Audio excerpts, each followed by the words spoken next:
Ada kontras yang begitu dalam, bahkan kontradiksi yang sangat tajam antara Natal perdana saat Tuhan Yesus lahir ke dunia dengan perayaan-perayaan Natal hari-hari ini. Tentu saja memang karena sudah berbeda persepsi seseorang terhadap Natal, apalagi kalau persepsi itu sudah menjadi persepsi universal tentang sebuah hari kelahiran yang dimaknai sebagai hari ulang tahun, yang berarti identik dengan perayaan, sebuah keramaian. Padahal sebenarnya pada saat Natal mula-mula sungguh berbeda jelas dengan Natal-Natal hari-hari ini, yaitu Natal mula-mula jauh dari keramaian. Tidak ada yang namanya riuh rendah orang berkumpul, merayakan dan berpesta dengan segala sesuatu yang khusus dan istimewa. Pada saat awal mula Natal perdana, sungguh semua terjadi di dalam kedamaian yang tanpa keramaian. Sebuah keadaan yang sunyi senyap. Makanya tidak berlebihan kalau lagu-lagu yang melankolis tentang Natal, malam kudus, sunyi senyap, tenang, damai di bumi yang identik dengan sebuah kesunyian dan kesepian, itu sungguh-sungguh menjadi makna Natal yang mula-mula. Namun jauh dari keramaian dan penuh dengan kedamaian dalam kesunyian. Justru itulah yang menyebabkan Natal berbunyi lebih keras dari kelahiran biasa seorang anak manusia. Natal berbunyi justru karena sunyinya. Saya Nikolas Kurniawan menemani di dalam Sabda Tuhan. Hari ini kita akan menyoroti tentang sebuah makna sunyi sepi di dalam kitab suci. Yesaya 15 ayat 8 mengatakan, "Dan aku, Tuhan, menjadikan negeri itu sunyi sepi, oleh karena mereka berubah setia. Demikianlah firman Tuhan Allah." Lalu Markus 1 ayat 35. Pagi-pagi benar waktu hari masih gelap, Yesus bangun dan pergi keluar. Ia pergi ke tempat yang sunyi dan berdoa di sana.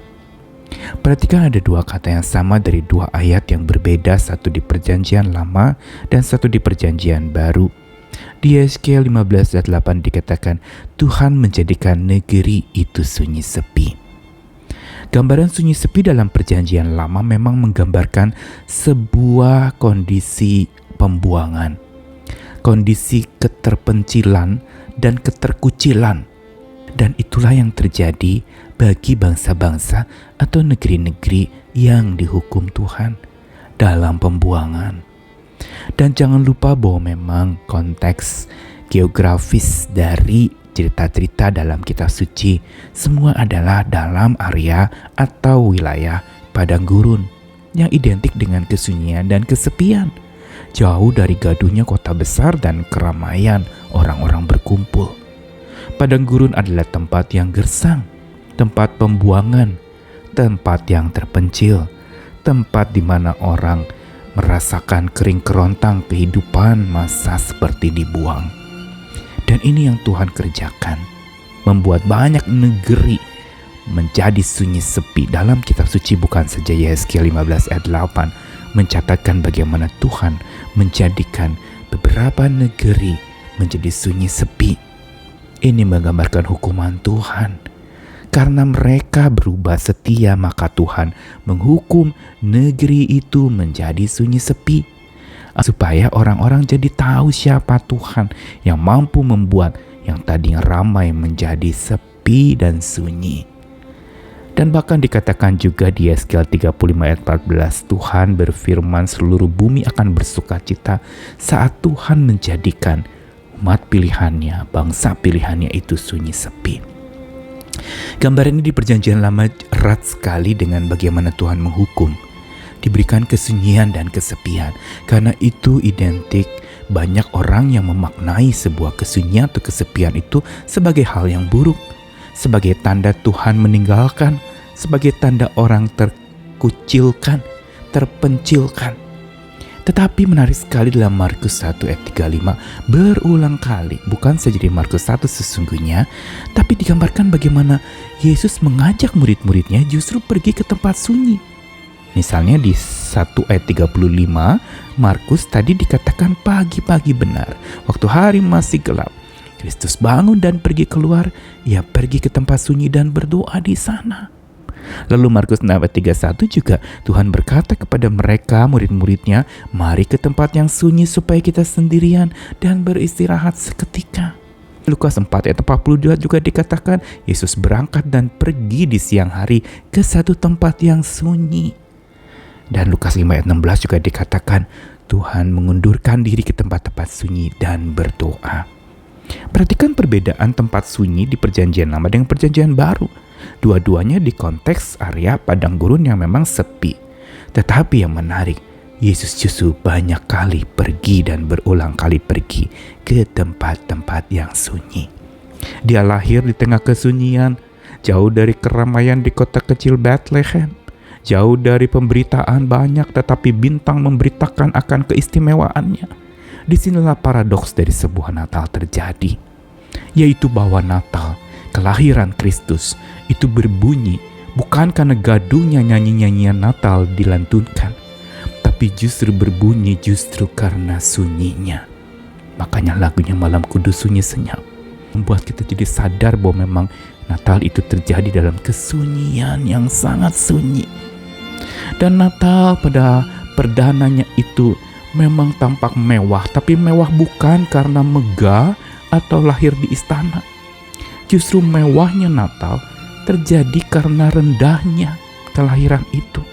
Di tempat yang hina dan sama sekali jauh dari pamor, tidak terkenal tempat yang kotor dan tidak patut untuk seorang bayi lahir. Dan Natal mula-mula juga membahana, bukan karena gegap gempita pesta paduan suara menyanyi lagu-lagu indah, tapi membahana justru karena kesederhanaan Natal itu sendiri. Natal juga menjadi meriah pada saat Natal perdana bukan karena banyaknya orang-orang berkumpul menyanyi atau berbakti atau beribadah atau makan-makan dengan menu istimewa. Justru meriahnya karena mulianya malaikat bernyanyi dalam cahaya gilang gemilang yang dipancarkan oleh Tuhan. Cahaya kemuliaan itu tampak para malaikat datang menghampiri gembala dalam kesunyian mereka. Dan puji-pujian surgawi begitu indah dipancarkan dengan cahaya kasih Tuhan. Inilah Natal mula-mula. Karenanya kalau di tahun ini kita merayakan Natal dalam kesunyian, itu sebenarnya memaknai Natal mula-mula lebih dalam. Kalau Natal justru dalam kerendahan, mungkin kita sedang merasa rendah atau direndahkan atau diremehkan. Justru itulah kemewahan sebuah Natal. Bila Natal kita rayakan dengan sederhana tanpa kumpul-kumpul dengan baju baru dan bagi-bagi hadiah atau tukar kado, justru kita sedang masuk ke jantung Natal itu sendiri yang membahana karena sederhananya. Juga ketika temaram, sunyi, gelap itu terjadi di Natal, justru disitulah kemeriahannya terjadi karena mulia cahaya Tuhan dipancarkan. Bukan cahaya lampu-lampu sorot ke atas panggung, tapi cahaya dari surga yang menyoroti dunia yang sedang gelap. Itulah Natal yang sesungguhnya. Mari kita maknai Natal itu agar berbunyi lebih lantang karena sunyinya, agar membahana lebih luas karena sederhananya, agar menjadi mewah karena rendahnya, dan meriah karena mulia cahaya yang dipancarkannya.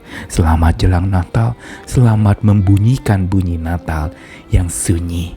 Selamat memegahkan Natal itu yang rendah. Selamat membahanakan Natal itu yang sederhana, dan meriahnya Natal yang justru karena mulianya cahaya dari surga menyoroti orang yang ada dalam gelap hari ini. Tuhan mengasihi kita sekalian. Selamat Natal, selamat merayakan kelahiran Kristus, selamat memperagakan cinta kasih-Nya, dan selamat merasakan anugerah-Nya. Tuhan mengasihi kita sekalian. Selamat Natal. Amin.